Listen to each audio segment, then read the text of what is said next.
মই বুলি নহয়, গোটেই অসমবাসী উজনিৰ যিটো পৰিৱেশ, বানপানী, শিৱসাগৰ হওক বা নাজিৰা হওক বা আমাৰ তিয়ক হওক, যোৰহাটৰ দাঁতিকাষৰীয়া অঞ্চলবিলাকেই হওক, মই নিজে গৈ পেলাই তেওঁলোকক লগ পালোঁ। সেইটো মৰ্মান্তিক এটা পৰিৱেশ।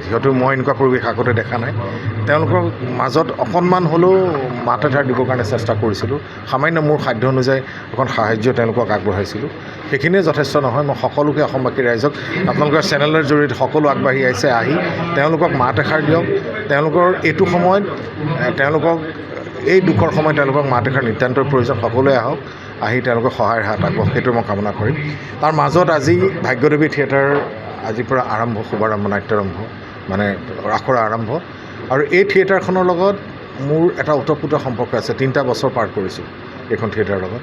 আৰু সুবোধ মজুমদাৰে হওক বা তেওঁৰ দেউতাকে হওক, এই ভ্ৰাম্যমাণ থিয়েটাৰ বুলি ক'লে জেনেৰেলি ভাগ্যদেৱীৰ এটা নিজস্ব বৈশিষ্ট্য আছে, নিজস্ব এটা পৰিৱেশৰ মাজত এই থিয়েটাৰখন আমি 3টা বছৰ পাৰ কৰিছোঁ।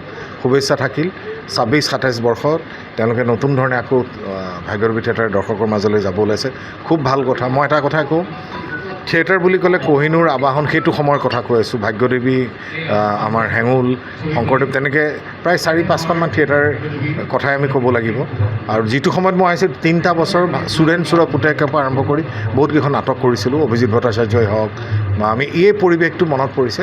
আৰু এটা ভাল লাগিছে, যিটো সোমাই আহি এটা পজিটিভ এটা পৰিৱেশ এটা দেখিছোঁ। আৰু নিশ্চয় ভাল হ'ব। ভগৱানে নটৰাজে আশীৰ্বাদ দিব। ভাল ভাল নাটক দৰ্শকক উপহাৰ দিবলৈ চেষ্টা কৰিছে সুবোধ মজুমদাৰে।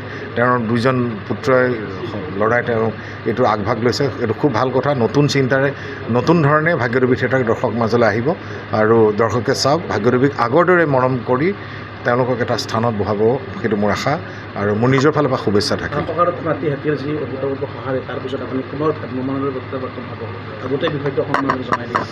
ককাদেউতা নাতিহাতী, আচলতে এই ছবিখন মোক যদি সোধা হয় যে মই প্ৰথম ককাদেউতা নাতিহাতী চাই পেলাই নিপন গোস্বামীহঁতৰ অভিনয় চাই চিনেমাত অভিনয় কৰিব মন গৈছিল। একো নাজানো, কিন্তু অভিনয় কৰিবলৈ মনত এটা মনটো জাগিছিল। আৰু সেয়ে ককাদেউতা নাতিহাতী দৰ্শকে বিপুল সঁহাৰি জনাইছে, চুপাচুপি সঁহাৰি যথেষ্ট জনাইছে। আৰু তাৰপিছত 27ত যিহেতু যতীন বৰাৰ প্ৰথম চইচটো হৈছে মঞ্চ অভিনয়টো, য'ত মই অভিনয় অৱা ক খ আৰম্ভ কৰিছিলোঁ। আৰু সেইকাৰণে 27 বৰ্ষত মই আকৌ ভ্ৰাম্যমাণ থিয়েটাৰলৈ আহিম দৰ্শকক। সেইটো 27 বৰ্ষত আপোনালোকক নতুন ধৰণে, নতুন চিন্তাৰে কিবা নাটক দিবৰ কাৰণে চেষ্টা কৰিম। কেৱল আপোনালোকৰ আশীৰ্বাদৰ প্ৰয়োজন। আশীৰ্বাদ কৰিব যাতে 27-28 বৰ্ষতো আপোনালোকক যাতে ভাল ভাল নাটক উপহাৰ দিব পাৰোঁ। ধন্যবাদ। আশা নাই মই কিমান আনন্দিত আজিৰ এই দিনটো। এনে এটা দিন আহিব বুলি মই সপোনতো ভবা নাছিলোঁ। 57টা বছৰ ভ্ৰাম্যমাণ থিয়েটাৰ এই অতিক্ৰম কৰা থিয়েটাৰটো হ'ল যিটো থিয়েটাৰ ভ্ৰাম্যমাণ থিয়েটাৰৰ ইতিহাসত 50টা বছৰ পাৰ কৰা প্ৰথমটো নাট্যদল ভাগ্যদেৱী।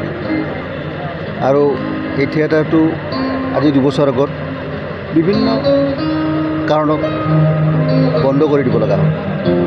আৰু সেইকাৰণে কৈছোঁ যে মোৰ কাৰণে আজি এটা আনন্দৰ দিন। মই ভবা নাছিলোঁ এই দিনটো আহিব। যিয়ে নহওক, মোৰ কাষতে আছে পবিত্ৰ গাঁও। আচলতে এই যে আজি এনে কৰি আৰু আপোনালোকৰ ওচৰত যে ক'ব পাৰিছোঁ, এই ব্যক্তিজনৰ সহযোগিতাৰ কাৰণেই মই কৰিব পাৰিছোঁ। পবিত্ৰ কেওট তেখেতে এদিন হঠাৎ আহি পিনে ক'লে যে ভাগ্যদেৱী আপুনি পুনৰ্জীৱিত কৰিব লাগিব। মই কৈছোঁ মই নোৱাৰোঁ। তেখেতে ক'লে যে নাই আপুনি কৰিব লাগিব। মই আপোনাক ছাপোৰ্ট দিম, মই ছাপোৰ্ট দিম বুলি কৈছোঁ। ছাপোৰ্ট দিম বুলি কওঁতে আৰু মই আৰু আগবাঢ়িলোঁ। আৰু সেই মৰ্মে আজিৰ এই দিনটোত উপস্থিত হ'লোঁ। আজি এই বছৰ 58 বছৰৰ আজি শুভনাট্য আৰম্ভ। মই আপোনালোকৰ অসমবাসী ৰাইজৰ পৰা আশীৰ্বাদ বিচাৰিছোঁ। আৰু এই বছৰৰ মোৰ টীমটো অতি সুন্দৰ টীম। অকণমান দেৰি হৈছে, সেইটো হয়, অকণমান দেৰি হৈছে প্ৰস্তুতি চলাওঁতে। মাজত এই দেৰি হোৱাৰ কাৰণ বহুতখিনি আছে। যিয়ে নহওক, ভাল কৰিম থিয়েটাৰ। আৰু এয়া মোৰ কাষতে আছে কেওট আৰু মই, আমি লগ লাগি পিনে ভাল কৰিম, এইটো একদম নিশ্চিত। আৰু এটা অতি সুন্দৰ থিয়েটাৰ এইবছৰ আপোনালোকে অসমবাসী ৰাইজে দেখা পাব। নাটক 2খন আছে, পবিত্ৰ আৰু প্ৰণৱ বৰুৱাৰ এখন আছে। আৰু প্ৰণৱ বৰুৱাৰ নাটকখনৰ নাম হৈছে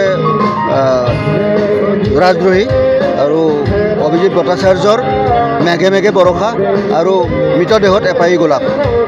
এই মৃতদেহ ভট্টাচাৰ্যৰ নাটকখনত তেখেতে পৰিচালনা কৰিব, আৰু প্ৰণৱ বৰুৱাৰ নাটকখনত আচলতে ক'ব গ'লে প্ৰণৱ বৰুৱা আৰু মই দুয়োটাই সংযোগ হৈ পিনে সেই নাটকখন পৰিচালনা কৰিম। যেতিয়া ভাগ্যদেৱী থিয়েটাৰখন বন্ধ হৈ যোৱা বুলি গম পাইছিলোঁ, আৰু তেতিয়াই আমি দাদাৰ লগত যোগাযোগ কৰি আহিছিলোঁ। দাদাক কৈছোঁ যে যিখিনি অসুবিধা হৈছে যিমানখিনি পাৰোঁ আমি সহায় কৰি থিয়েটাৰখন আকৌ যাতে হয়। থিয়েটাৰ আমি খুবেই ভাল পাওঁ, বহুত সৰুৰ পৰাই থিয়েটাৰৰ নাটক চাইছিলোঁ, ভ্ৰাম্যমাণ থিয়েটাৰৰ, আৰু ঠিক তেনেদৰেই আমি আগবাঢ়িছোঁ। এতিয়া গোটেইখিনি দাদাই কৈছেই অলৰেডি যে আমি 3খন নাটক লৈছোঁ, 2খন অভিজিত দাৰ আৰু এখন প্ৰণৱজ্যোতি বৰুৱাৰ। 3খন নাটকেই আমাৰ খুব সুন্দৰ, নামকেইটাও বৰ ধুনীয়া নাটকৰ। মেঘে মেঘে বৰষা, মৃতদেহত এপাহি গোলাপ, এই 2খন অভিজিত দাৰ নাটক, আৰু প্ৰণৱজ্যোতি বৰুৱাৰ নাটক হৈছে ৰাজদ্ৰোহী। 3খন নাটকেই আমাৰ খুব হিট হ'ব, খুব ভাল হ'ব, ৰাইজেও আঁকোৱালি ল'ব বুলি আমি আশা ৰাখিছোঁ। অভিনেতা অভিনেত্ৰী আমি দীপাংকৰ ৰয় আৰু মই ফুকন, শ্ৰীমন্ত মাধৱ দত্ত। যিকোনো খবৰৰ বাবে যোগাযোগ কৰক আমাৰ এই নম্বৰত 9181 307 221।